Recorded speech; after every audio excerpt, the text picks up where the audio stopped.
What we now call the American Old West, or more romantically, the Wild West, as portrayed by Buffalo Bill. Buffalo Bill's Wild West traveling show has been celebrated, imagined, actually witnessed, and mythologized by American and foreign artists alike. The West's life and culture have been and continues to be magnified as a larger-than-life pageant of triumph and tragedy, heroes and villains, winners and losers, sensational, stereotypical images of heroes and villains, simplified reality, and of course, grossly exaggerated the truth. These fantasies became fixated in the public's mind. Courageous cowboys and savage and noble Indians, virtuous lawmen and ruthless outlaws, gunfighters, brave soldiers, and predatory cattlemen. It has been said that no other nation has taken a specific time and place from its recent past and produced a construct of the imagination equal to America's creation of the West. And as the American frontier passed into history, the symbolic self-images of rugged American individualism, exceptionalism, and indeed manifest destiny took hold. And perhaps no other figure personified this imaginary construct as the iconic American cowboy. The Transcontinental Railroad, with its iron horses, rapidly opened up what was previously known as the frontier, supplementing the waves of settlers with their wagons, all looking to claim land and start new lives. It took a former cowboy, soldier, bison hunter, pony express rider, adventurer, and showman, William Frederick Buffalo Bill Cody, who we saw from the poster, to really popularize the American West. The son of a Cherokee judge,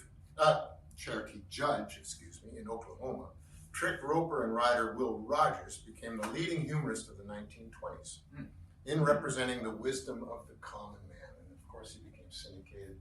He was on radio, had a very long career.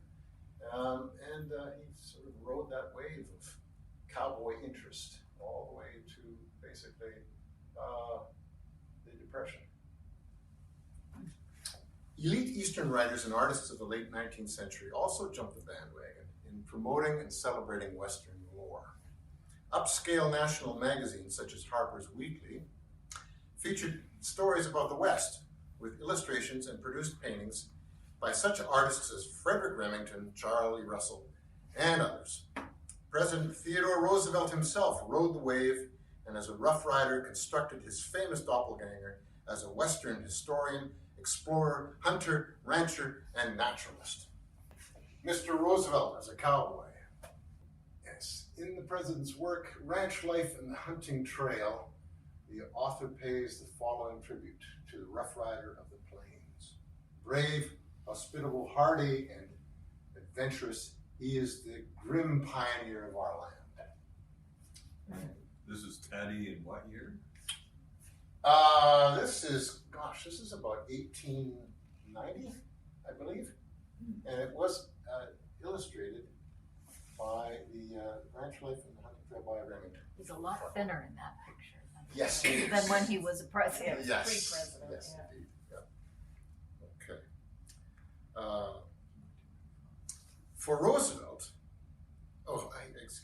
Roosevelt conceptualized the active cowboy and herder as an ideal stage of civilization, distinct from the sedentary farmer, and argued that the manhood typified by the cowboy, marked by self-dependence, rugged individualism, personal honesty, outdoor activity, and sports in general, was essential if American men were to avoid the softness and rot produced by the easy life in an American city. For Roosevelt, this imagined code of the West was an unwritten, socially agreed upon set of informal laws that shaped the Old West. Cowboys developed a personal culture, indeed a sort of chivalric code of their own. This code of values sometimes included the justification of lynch mobs, vigilantism, and gunfighting, when in solving disputes and duels would resort to what was often referred to as frontier justice. Not to be outdone, newly founded Hollywood studios soon provided the most popular Western images of all, as in the numerous films of John Ford. Ford was particularly enamored with the 5 square miles that made up Willamette Valley, and used it as a backdrop in his movies, which quickly became synonymous with moviegoers' image of the American West. Ford, who became a very close friend of Russell's, Charlie Russell, and he also knew Remington, was greatly inspired as well by the art of, as I mentioned, Remington and Charles Sewickley. Now that's by Charles Sewickley, and I have to think that it's based on the charge of the Light Brigade. There's a very famous painting done about 100 years earlier by Victorian artists. There's also a Scottish artist, I think. He has this same perspective where you have charging, foaming steeds coming right at you with sabers bearing, and this is a Western version. This is actually a scene where the cavalry is breaking through an Indian ambush, and it's quite dramatic. I mean, you can see the cinematography involved here, how Ford could use this and put it into his moving pictures. Okay. In 1920, Charlie Russell spent a great deal of time in Southern California. Along with John Ford was a friend of Will Rogers and Harry Carey Sr., the latter who built the Montana artist an adobe cabin in his LA area ranch.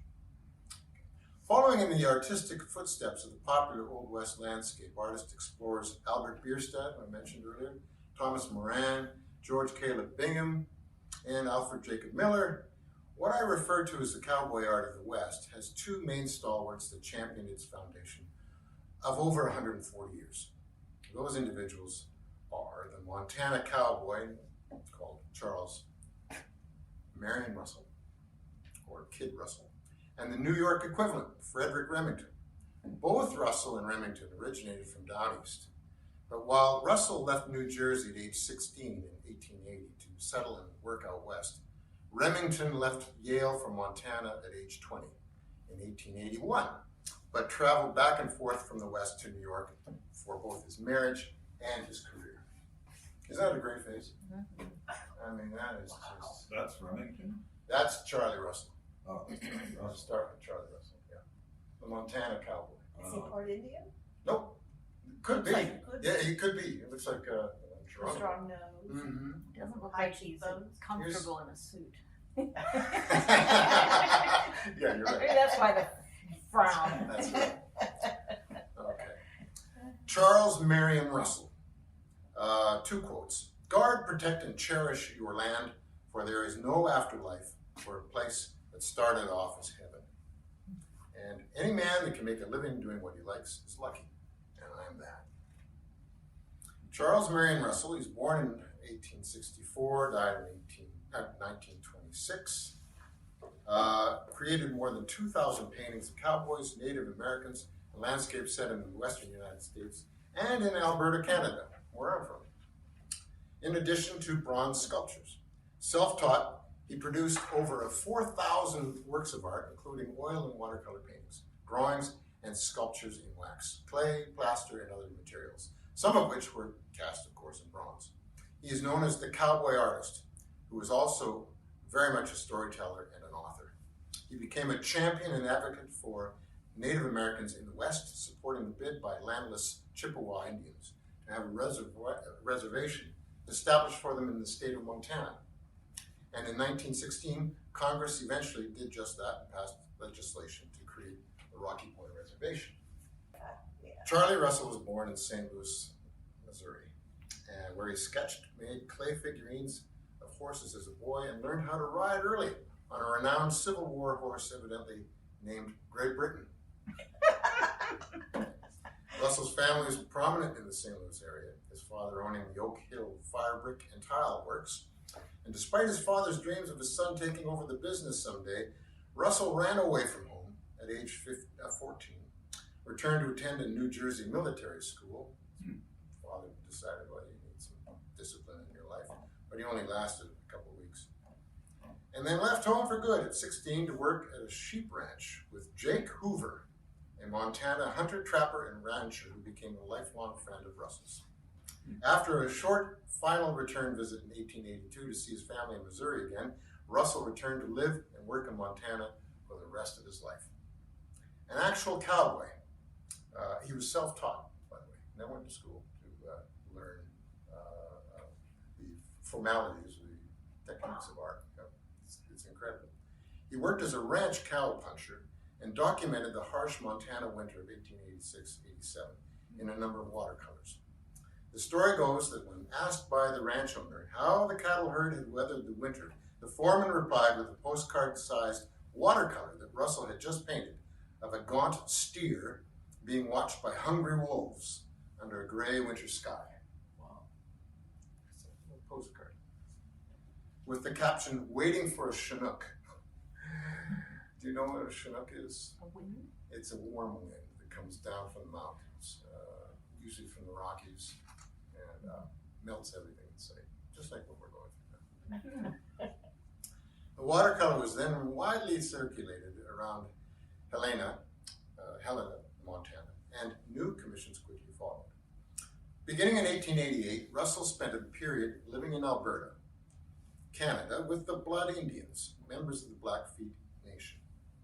While assimilating with them, he gained much of his intimate knowledge and empathy with Native American culture, traditions, and art during this period. Indeed, having been accepted by the Blackfeet and the Chippewa and sympathizing with their plight, Russell is quoted as saying, "In my book, a pioneer is a man who turned all the grass upside down, planting crops, strung barbed wire over the dust that was left, poisoned the water, cut down the trees, killed the Indian who owned all the land and called it progress." Upon his return to Montana's Judith Basin in 1889, Russell then preferred working in more open prairie spaces before settling in the vicinity of Great Falls, Montana in 1892. It was there that he settled down to work as a full-time artist. In 1896, Russell married his wife Nancy, and the following year the couple moved from the small community of Cascade, Montana to the bustling county seat of Great Falls. Decided after all he would move to the city. Maybe that was Nancy bending his arm. While Russell became a local and soon-to-be a celebrity artist, gaining the acclaim of critics worldwide, Nancy became his adroit manager, setting up many exhibitions for Russell throughout the United States and in London. His collectors and patrons included renowned actors and filmmakers such as William S. Hart, Harry Carey, Will Rogers, and Douglas Fairbanks. Russell also kept up with fellow artists of the West, including painters Edgar Samuel Paxton, Ed Moraine, and Will Crawford, the illustrator. Russell would join fellow cowboy artist Frank Tenney Johnson on a 1912 sketching expedition to the Blackfoot Reservation east of Glacier National Park in Montana. Glacier National Park actually extends from Alberta all the way down into Montana. It's a huge park, and if anybody has an opportunity to go visit the national park, it's a glorious, glorious place. Native Indian buffalo hunts, saloon gunfights, arrests, and wild horse roundups became his images alone because he had legitimately been there and done that. On the day of Russell's funeral in 1926, the children in Great Falls were released from school so that they could watch the funeral procession. And to sign off on Charlie Russell, his coffin was displayed in a glass-sided coach pulled by 4 black stallions. Now this famous image is, Heather would tell you that this is the one in the Duquesne Club. Oh, yeah. This actual painting is in the Duquesne Club, and it's probably their crowning glory. And it's when shadows, This is Russell, right? This is Russell, it's Charlie Russell, yeah. And you can see the theater involved here. Mm-hmm. Right above them is this Indian war party. Mm-hmm. And they're probably trespassing on Indian land, and they're either in trouble or you're trying to muscle the horse. Mm. Horses don't wanna be there. No, they don't. No, yeah, that's right. But, So the Indians are up on the cliff here. Yeah. and these casting shadows down on this cliff across here. Right. You see, it's brilliant the way he tells a story. It's painting. This is storytelling, I think, at its sort of finest. And when you are out in Montana, you can see the Rockies at a distance. Everything is kind of flat. This is all in the early 20th century, or when? This particular painting is from 1920. 1920. Later. In with Oh it. my gosh. I think I saw that movie. They can ride the horses right through. But you imagine this though. I mean, here's an artist who is self-taught, and he's painting these scenes largely from imagination. He never used really a camera extensively as Remington did. Mm-hmm. But And they did did playing pose. cards on. oh the yeah, it's fantastic. Whiskey, old time whiskey over here. Censored gambling. You censored gambling. I love it. It's like a cartoon. What's it say? You sense. Or US, maybe it's United States. It looks like censored or something. What do you think? Uncensored. Uncensored gambling. Gambling. Gambling. Licensed. License, License. that's what it is. Thank It's you. like, where's the M? Yeah, license game. Wow. Yeah, this is fun. There's enough. Sounds like. There's some high rollers in this room. Okay. Here, let's see another. Another favorite of mine is when law dulls the edge of chance. What a great title. What's in this backpack over here? Oh, drugs, probably drugs. Oh, yeah. I think money. You know, the Canadian border is just wide open for all kinds of moonshine. Actually, up until 1870, the city where I'm from, Edmonton, was a fort. It was set up by the Hudson Bay Company early on to be a fort which would service the Mounties occasionally when they would make their treks across the country. And on the eastern side of Edmonton, Fort Edmonton, was another fort called Fort Whoop-Up. Whoop-Up, and it was known to be kind of a how should I say a well-known secret that there was a lot of moonshine around the area, and that was kind of a redoubt for the Mounties to police the place. I don't know if they did a particularly good job, but they always got their man. So, you know, what's interesting is that Russell places the horses that are hitched in the foreground. Yeah. So that's what we immediately see. But then when we decide to look into the painting, Mm-hmm. we see all this holdup. You know, all the passengers are being fleeced here.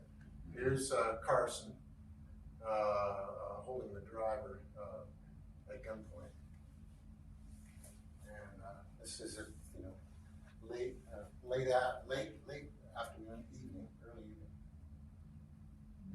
Great picture. In the enemy's territory. So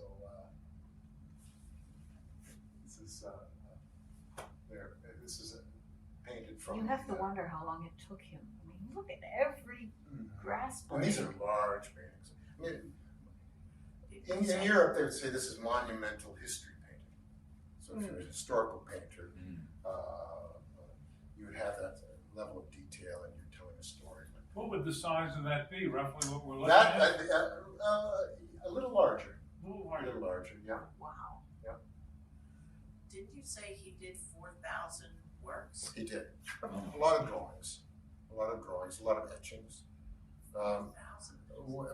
My mother, I remember, she found somewhere in Edmonton a couple of prints of Charlie Russell stereotypes, caricatures. Not caricatures, but drawings of the gunfighter, the stagecoach driver, the scout, the Indian scout. My brother and I had these pictures up on the wall, and they were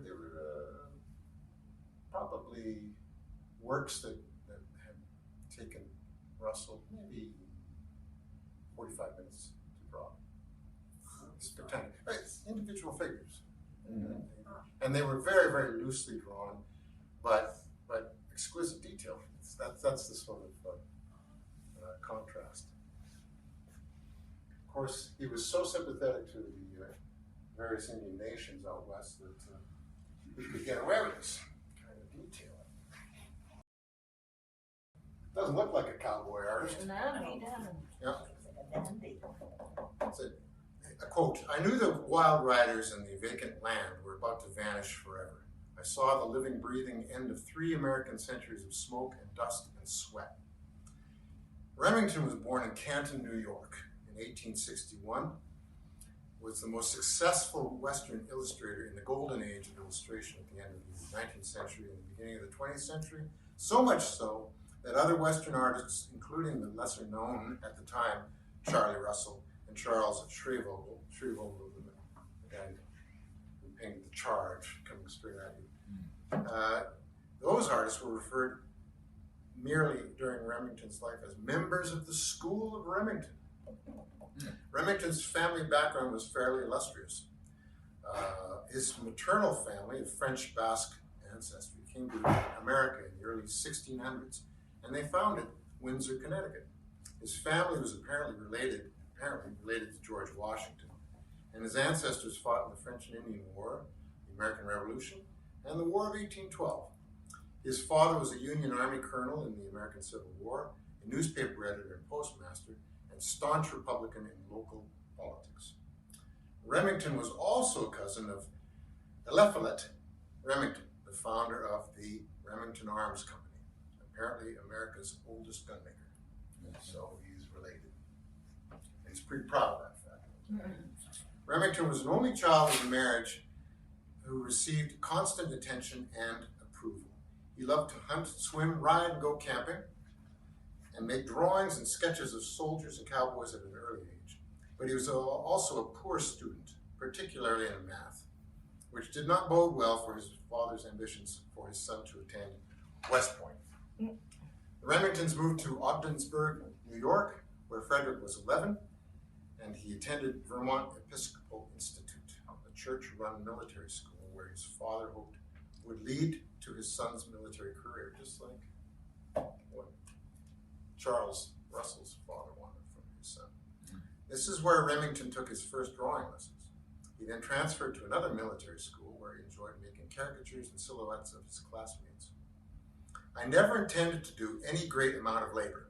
I have but one short life and do not aspire to wealth or fame in a degree which could only be obtained by an extraordinary effort on my part." He then imagined a career for himself as a journalist, with art as a sideline. He attended art school in Yale University. He preferred action drawing to still life, and his first published illustration was a cartoon of a bandaged football player for the student newspaper, the Yale Courant. He left Yale in 1879 to become a reporter for his uncle's newspaper, and later went on to other short-lived jobs.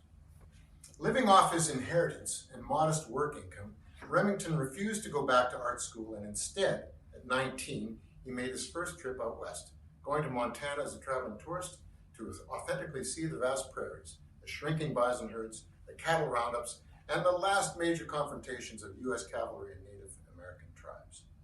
From that trip, Harper's Weekly, printed Remington's first published commercial effort, a redrawing of a quick sketch on wrapping paper that he had mailed back east. Kind of like Charlie's postcard, except here Remington's sketching on wrapping paper. In 1883, Remington tried his hand in rural Kansas as one of the holiday stockmen in the sheep ranching and wool trade, which failed, losing Remington his entire inheritance. So he gambled, and he lost on sheep and wool. He returned home after losing his ranch and borrowed money again, I think it was from his mother, to start a hardware business in Kansas City, but that too failed. And so he reinvested what remained of his scarce money in a local saloon. Okay? Can't go wrong there. Can't go wrong. Take the words out of my mouth. When all else fails. All right. Despite his losses, he managed to marry Eva Caton on his second try, no less, in 1884. Eva detested the saloon life and was singularly unimpressed by the sketches of saloon inhabitants her husband produced. So she left him and returned to Augsburg. With his wife gone and his business failing again, Remington had nowhere to run, so he started out in earnest as a professional artist.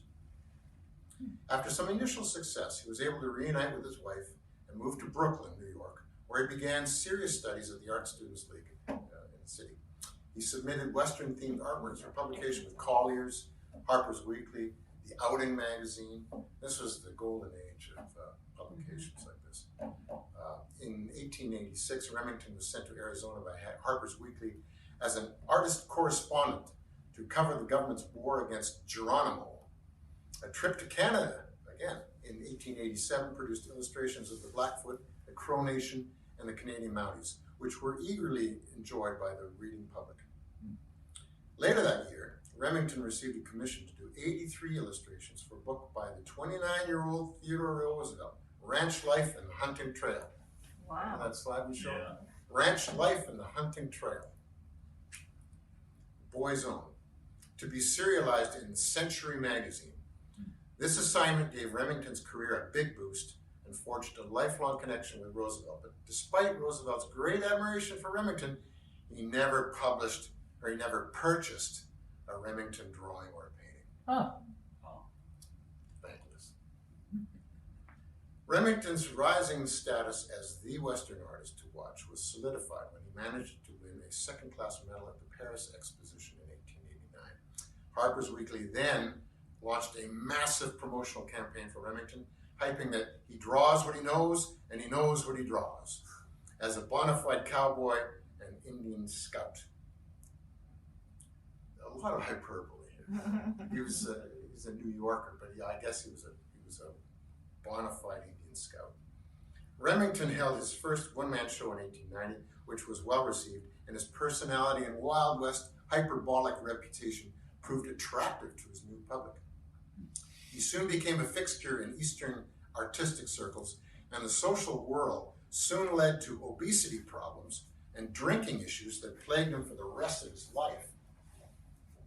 In 1890, Remington and his wife moved to larger studio premises found in the artist colony of New Rochelle, Westchester County, New York.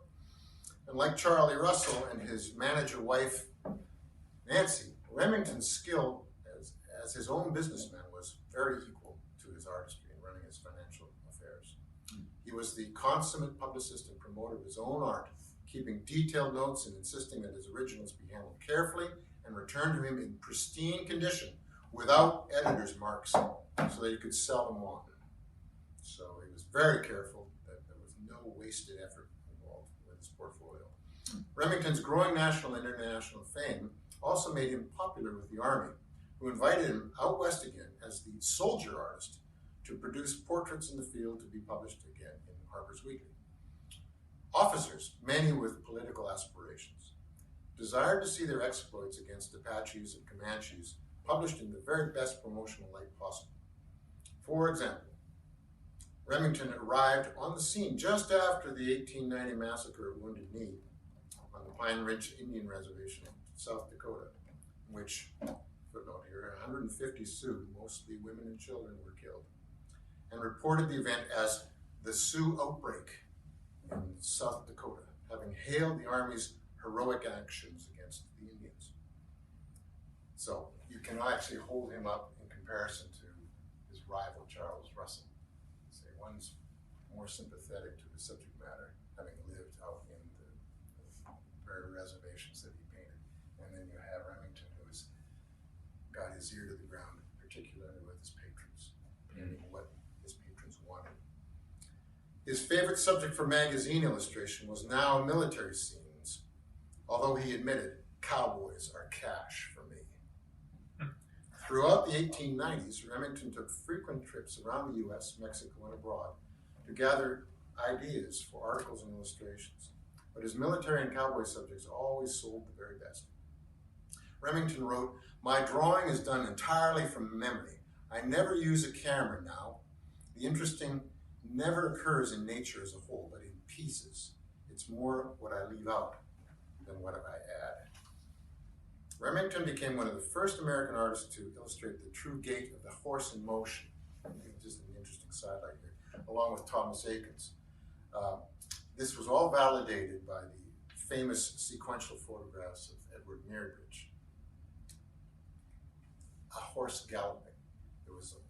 You study the history of art, and you will see artists from the Napoleonic campaigns and the middle of the century, all the way to Degas.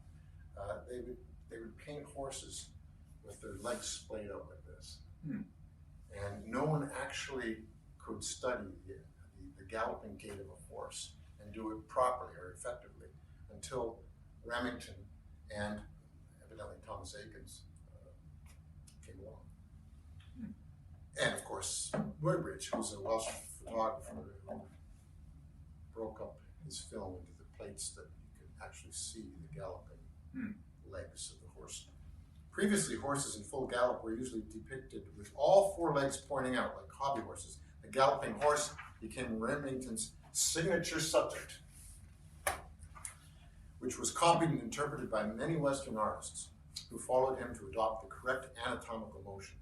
Though criticized by some for his use of photography, Remington often created depictions that slightly exaggerated natural motion to satisfy the eye.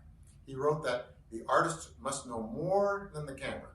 The horse must be incorrectly drawn from the photographic standpoint to achieve the desired effect. Evidently, this chap here is a scout, and he's spitting a bullet into his rifle. I guess he doesn't have time to put the powder in, so he's galloping along. But I select this image because it's a study in watercolor, brilliantly done, and you can see the gait of the horse. With help from friend and sculptor Frederick Remington, Remington overcame his early difficulties as a sculptor to eventually produce bronze figures, which would then sell in New York in such venues as Tiffany's. Remington would go on to be called the father of cowboy sculpture. From his inaugural piece, The Bronco Buster, in 1895, he created an art form which is still hugely popular among collectors of Western art, such as Valley National Bank. When Theodore Roosevelt and his Rough Riders returned to the U.S. from their Cuban exploits, the future president was presented with the Bronco Buster, an act which the artist proclaimed was the greatest compliment I ever had. After this, everything will be mere fuss. Roosevelt responded, there could have been no more appropriate gift from such a regiment. Remington's sculptures grew in size, and in 1905, the president of the Fairmount Park Art Association in Philadelphia's Fairmount Park commissioned Remington to create a large sculpture of a cowboy. Philadelphia's Cowboy in 1908 was Remington's first and only large-scale bronze, and the sculpture is one of the earliest examples of site-specific art in the United States. That's called Cheyenne. It's a small version, probably, of the original. But I don't know, for my money, I don't know if there's as much drama or exaggerated action as in the Charlie Russell photos. It's just my own opinion. This still has a kind of, I don't know, framed feeling to it. Could you only make one out of a mold, or could he mass produce it? You can mass produce them. I think you could make 5 or 6 out of the same mold, but they would break down after a while. So the first 2 of, say, the 5 are the ones that are, of course, most sought after. The Scout. Oh, You've probably seen this. Seen that one. Yeah, it's a famous one. Again, the same kind of drama. Friend or foe. His last painting, called The Cigarette. Oh, the cigarette? Yeah, and the smoke. Okay. Yep. quality of the slide isn't as good as it could be. Again, more tranquil than his earlier. Andrew Wyeth's father, N.C. Wyeth. My dad had a number of the Scribner and Sons publications, the books, Treasure Island, The Boys King Arthur, How the West Would Won, and they had these beautiful plates inside of these paintings that N.C. Wyeth was responsible for. And, I saw the originals at the museum outside of Philadelphia. the Brandywine. Yeah. And then you go to the gift shop to buy a print, and it's like so flat compared to the oil paint. Absolutely. And they're huge. Yeah. But that's what he took to the publisher to say, do you like it? It's like, It's incredible. And kidnapped. Yeah. And he actually secretly didn't like being an illustrator. He wanted to be a proper history painter, paint proper scenes, landscapes, and whatnot. But I don't think anybody begrudged him that because his work is just outstanding. Let me just quickly, John, how are we doing? I think it's just spellbinding. Do you want me to just get out?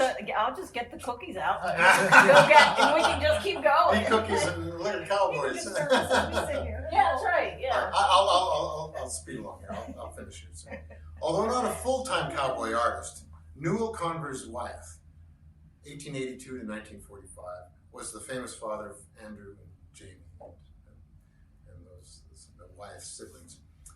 And he painted a bucking bronco for the cover. I can't bother to say that. A bucking bronco for the cover of the Saturday Evening Post, his publication. In 1903, his first commission as a 20-year-old illustrator. That year, he described his work as true, solid American subjects, nothing foreign about them. In 1904, the same magazine commissioned him to illustrate a Western story. So in Colorado, Wyeth traveled out there to work as an interim cowboy alongside professional cowpunchers. He visited the Navajo in Arizona and New Mexico and gained an understanding of Native Indian culture, just like Russell. When his money was stolen, he was marooned. So he had to work as a Pony Express mail carrier. I love these He had to work as a Pony Express mail carrier, riding between New Mexico and Arizona trading posts. And so he earned enough to return home. He wrote, "The life here is wonderful, strange. The fascination of it clutches me like some unseen animal. It seems to whisper, 'Come back, you belong here. This is your real home.'"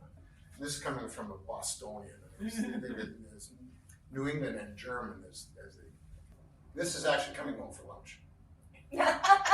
Seriously, the title is about the mad rush for lunch.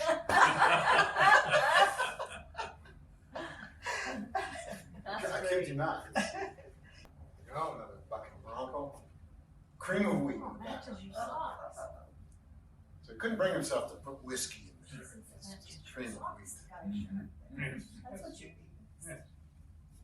It looks like it's they're herding in the wild horses into the stall, and here's the guy inside who's ready to break some horses. So we would have to do. You look at the way he's painted. This could be played out of Kidnapped or The Boys King Arthur. The way he applies his paint and the palette that he uses, it's the same. And this hails from about 1905, 1907. This chap is Edward Marion. And you may not have heard of him as he's not as popular, obviously, as Russell Remington. But he was an American etcher and painter, actually born out west. He hails from the cowtown of San Leandro, California. His original artwork depicted Spanish colonial California, the Old West, Mexico, Native Americana, and fellow cowboys in the most authentic means possible. His maternal grandfather was one of the most famous horsemen in Alta, California, and his father worked for the sheriff of Alameda County. Marion grew up as a vaquero, so it's almost like a Spanish cowboy, on the Jesus Maria Rancho, later known as Camp Cook, and began his career as a working cowboy in 1893. He worked on the land for 2 decades and soon became known as the cowpuncher artist. Maureen then left the San Francisco Bay Area at age 25, and like Remington studied etching, illustration, and painting in New York City at the Art Students League. It's amazing how these guys can travel right across the continent and just end up in New York from outside of San Francisco.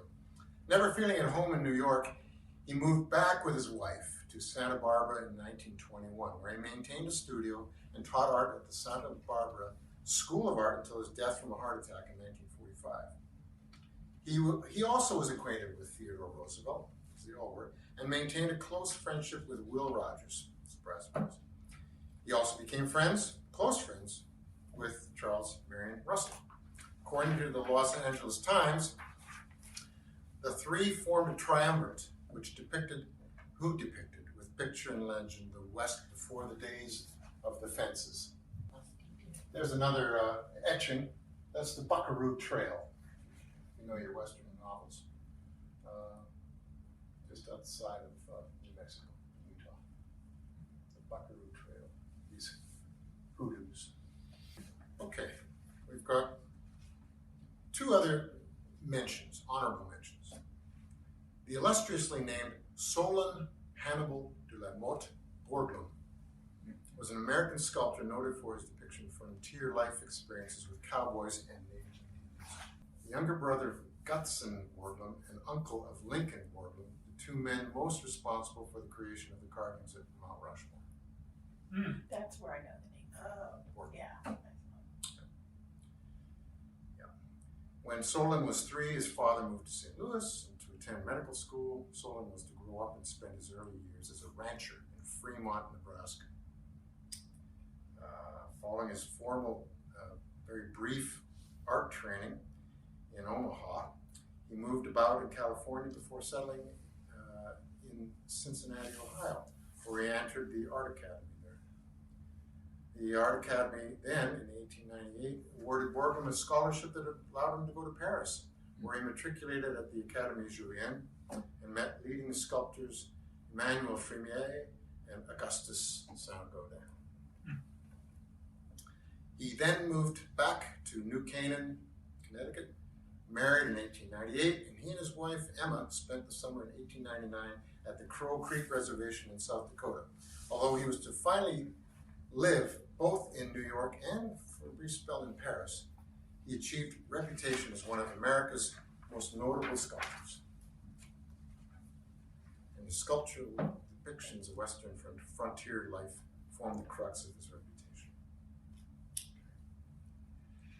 Finally, I'm sorry to run over time here, I do apologize. We end with one more artist that I would like to note, and that his anglicized name is Hart Marion Schultz, but he preferred to go by his Blackfoot name, Lone Wolf. Nitamakiwi, a uniquely qualified Native Indian artist born in 1882 near Birch Creek, Montana. Again, Montana. He was born on the Blackfoot Reservation in Birch Creek, Montana.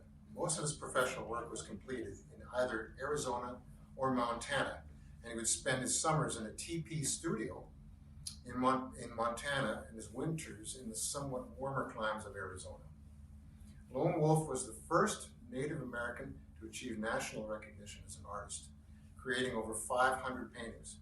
He was influenced and encouraged by none other than Thomas Moran, a great landscape artist, who was Albert Bierstadt's rival, who he met during his time wrangling at the Grand Canyon. And Charles Russell also encouraged and instructed Lone Wolf in his early career. He was the only son of noted explorer, author, and Glacier National Park, again, Glacier National Park guide, James Willard Schultz, and his Blackfoot wife, Nataki. His anglicized name was given by his father, but Lone Wolf grew up preferring his Indian name, continuing to use it throughout his life. His early years were spent on his parents' ranch in Montana on the Two Medicine River, where his maternal grandfather, Yellow Wolf, taught him how to draw and how to use natural colors. That rather severe looking character, he's a terrific explorer. And he lived out in Montana, actually had a ranch where his son